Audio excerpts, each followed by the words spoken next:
C'est l'église Saint-Jean-Baptiste du village.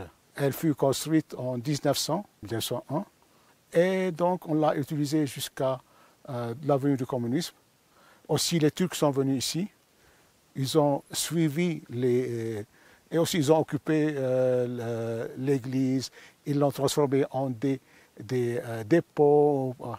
On a servi presque 20 ans de cette église. Jusqu'au tremblement de terre, là c'est l'hôtel. Et aussi là il y avait des hôtels, des petits hôtels à droite et à gauche. Donc c'est l'hôtel principal. Des sacristies à droite et à gauche, il y avait le chœur jusqu'ici, disons, après les fidèles.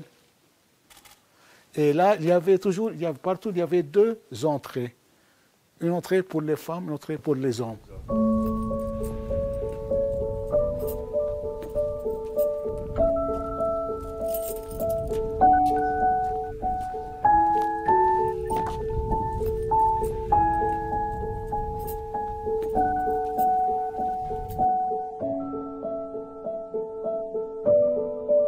Entre-temps, jusqu'à l'édification de cette église, on s'est d'abord chez les gens, dans leur maison, après dans la mairie.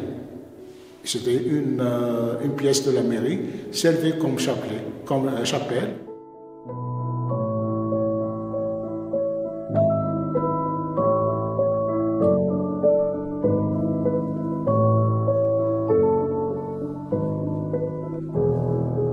Donc ça, c'est un centre paroissial provisoire, oui, c'est-à-dire pour des activités pour jusqu'à 30-40 personnes.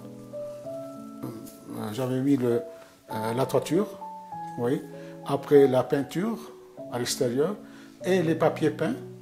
Et maintenant, il faut équiper, il faut meubler ce lieu-là. Lorsqu'on avait quelque chose qui n'est pas liturgique, alors même les réunions, même les classes de dimanche ou bien de la catéchisme, alors ça a lieu jusqu'à maintenant à la maison, dans ma maison, qui est loin d'ici presque 10-15 minutes à pied. Mais ce n'est rien, mais pour l'hiver, c'est quelque chose.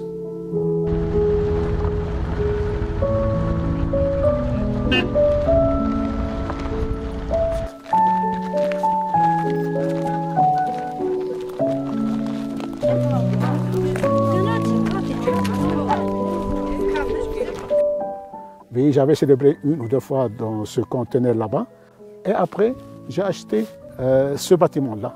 Donc il était dans un moment le supermarché du village, en un certain moment aussi la poste. Mais après, il restait presque 13 ans, 12-13 ans, inhabitable. Alors moi, je l'ai acheté, ces choses n'étaient pas comme ça.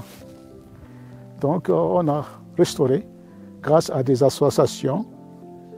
Me compte toujours sur Dieu, sur sa providence, et là aussi, surtout sur l'œuvre d'Orion.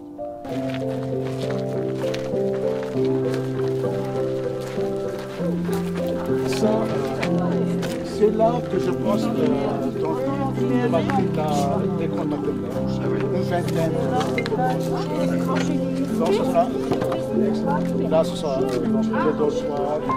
Outre les fonctions liturgiques, religieuses ou tout ça, j'essaie de partager la vie, partager la vie de ces gens-là, et pas seulement, mais aussi les soutenir dans toute vie, dans toute leur vie.